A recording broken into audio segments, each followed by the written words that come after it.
Welcome to back my channel. और आज हम बात करने वाले हैं क्लास 10 के बहुत ही इम्पॉर्टेंट टॉपिक त्रिकोणमितीय अनुपात पर।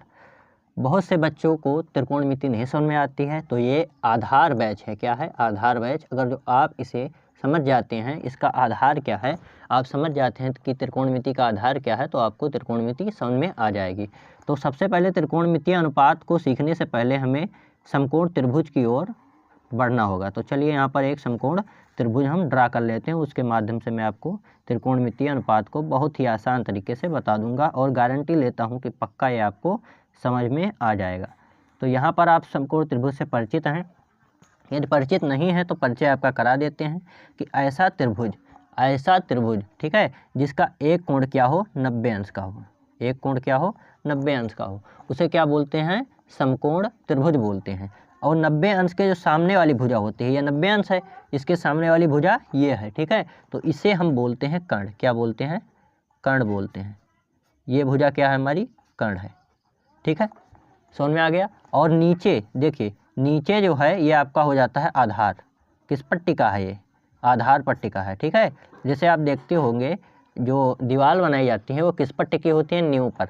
तो ये आपका क्या हो जाता है? आधार हो जाता है। और इसे बोलेंगे लंब, इसे बोलेंगे लंब। ये लंब है, ठीक है। अब समझिए कि जो समकोण त्रिभुज का कर्ण होता है वो तो निश्चित होता है, लेकिन यहाँ पर जो आधार है ये बदलता रहता है। मान लीजिए जब यहाँ पर कोण बनेगा, यहाँ पर कोई कोण थीटा मान लीजिए बन रहा है, ठीक है, तब तो आधार ये होगा और लंब ये होगा। अब मान लीजिए मैं इसी चित्र को पलट देता हूँ। चलिए मैं इसी चित्र को पलट देता हूँ। तो यहाँ पर आप देख सकते हो, चित्र को पलटने पर यहाँ पर मान लीजिए थीटा बन रहा है, यहाँ पर क्या बनेगा? थीटा। तो आधार ये हो जाएगा और लंब ये हो जाएगा। तो आप ये समझिए, बहुत ही इम्पॉर्टेंट सा पॉइंट है, तो आप इसे नोट कर भी सकते हैं। चलिए आगे बढ़ते हैं। तो हमने क्या सीखा कि आधार जो होता है समकोण त्रिभुज का वो नियत नहीं होता है, वो उसका मान बदलता रहता है। तो ये आधार हो गया और ये लंब हो गया। चलिए आगे बढ़ते हैं। अब यहाँ पर हम समकोण त्रिभुज के बारे में पढ़े तो हमें क्या पता चला कि जिसका वह त्रिभुज जिसका एक कोण 90 अंश का हो और उसकी 90 अंश के सामने वाली भुजा क्या हो? कर्ण हो, तो उसे क्या बोलेंगे? हम समकोण त्रिभुज बोलते हैं, ठीक है। अब समकोण त्रिभुज हम जान गए हैं, तो समकोण त्रिभुज के बारे में एक वैज्ञानिक थे, इनका नाम है पाइथागोरस। क्या नाम था? पाइथागोरस। तो पाइथागोरस ने एक थ्योरम दी, एक प्रमेय दी, तो इसे बोलते हैं पाइथागोरस प्रमेय, ठीक है। तो पाइथागोरस प्रमेय के बारे में बात कर लेते हैं। पाइथागोरस प्रमेय बहुत ही इंपॉर्टेंट होता है, तो आपको त्रिकोणमिति में ये ज़्यादा से ज़्यादा स्थानों पर मिलेगा। तो पाइथागोरस प्रमेय, पाइथागोरस क्या कहते हैं कि किसी समकोण त्रिभुज के कर्ण का वर्ग, ये जो कर्ण है इसका वर्ग कर दें तो वो शेष दो भुजा, अब शेष दो भुजा कौन सी बनती है? कर्ण को आप मिटा दीजिए तो कौन सी भुजा बनी? लंब और आधार। इनके वर्गों के योगफल के बराबर होता है। तो हम उसी चीज़ को लिखते हैं कि जो पाइथागोरस ने क्या बताया कि कर्ण का वर्ग बराबर होता है शेष दो भुजाओं के वर्गों के योग के। तो बराबर ये होगा लंब का स्क्वायर और प्लस आधार का स्क्वायर, ठीक है। ये बात आपको पता होनी चाहिए। ये है हमारा पाइथागोरस प्रमेय का फार्मूला। अब देखिए यहाँ पर अगर जो हम त्रिभुज का नामकरण कर दें, क्या कर दें? नामकरण कर दें। मान लीजिए ये हमारा है ये हमारा है बी और ये हमारा है सी, ठीक है।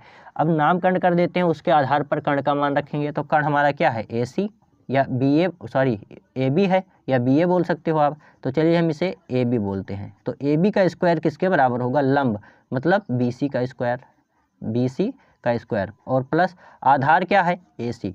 आधार क्या है? ए सी का स्क्वायर। तो ये हमारे पास फार्मूला बनकर निकल आया, ठीक है। अब देखिए, अब पाइथागोरस प्रमेय पर मैं अगली वीडियो में ज़्यादा डिस्कस करूँगा। तो यहाँ पर आपको इतना ही जानना है कि पाइथागोरस प्रमेय क्या होता है, इसका फार्मूला क्या होता है। तो पाइथागोरस प्रमेय क्या है, इसका स्टेटमेंट क्या है, तो आप बताएंगे किसी समकोण त्रिभुज के कर्ण पर बने वर्ग शेष दो भुजाओं के वर्गों के योगफल के क्या होता है? बराबर होता है। मतलब कर्ण का स्क्वायर जो होता है वो लंब के स्क्वायर के प्लस आधार के स्क्वायर के बराबर होता है। चलिए अब त्रिकोणमितीय अनुपात की बात करते हैं। यहाँ पर हेडिंग डाल लेंगे हम त्रिकोणमितीय अनुपात, त्रिकोणमितीय अनुपात, ठीक है। तो त्रिकोणमितीय अनुपात जो होते हैं हमारे 6 होते हैं, और ये होता है हमारा साइन थीटा और कॉस थीटा, साइन, कॉस और टेन। आप इन तीनों को याद रखिए, बाकी तीन अपने आप याद हो जाएंगे। देखिए साइन थीटा, दूसरा कॉस थीटा और तीसरा टेन थीटा। ठीक है, अब साइन थीटा क्या होता है? कोई आपसे पूछ ले कि भाई साइन थीटा है क्या, तो आप कैसे बताएंगे? तो साइन थीटा जो होता है वो आप फार्मूला क्या रखेंगे, एक फार्मूला ये होता है LAL लाल बटे कक्का।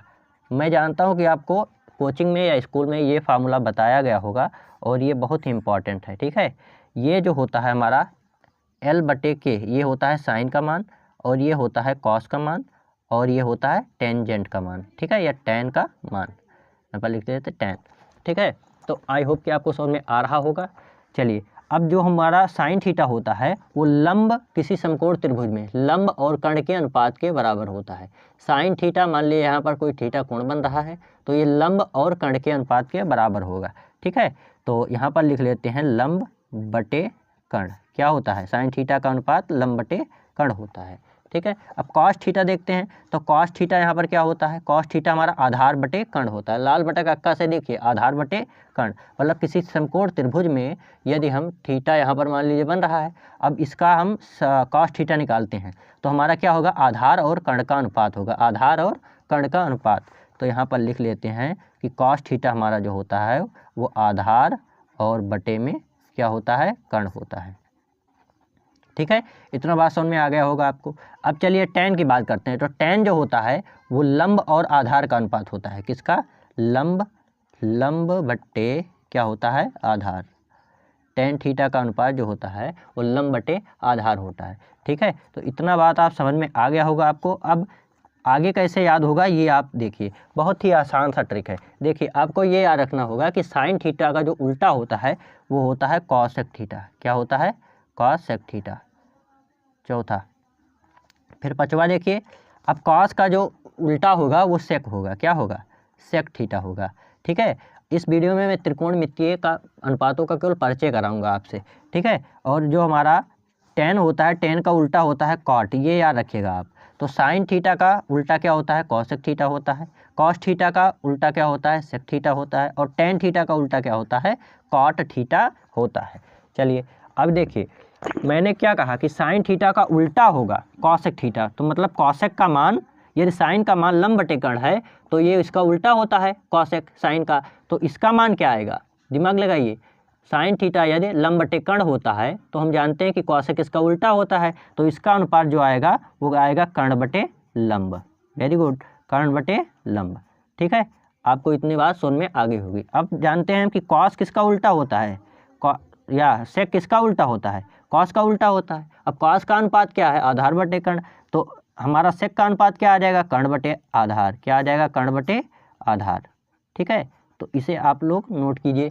उसके बाद में हम जानते हैं कि कॉट किसका उल्टा होता है? टेन का होता है। कॉट किसका उल्टा होता है? टेन का होता है। तो अब यहाँ पर देखिए, टेन थीटा बराबर लंब बटे आधार होता है। टेन का अनुपात क्या होता है? लंब बटे आधार होता है।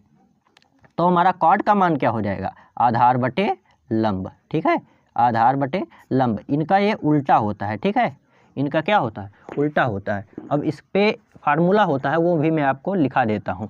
ये देखिए, साइन थीटा जो होता है, साइन थीटा ये बराबर होता है 1 बटे कॉसेक थीटा के।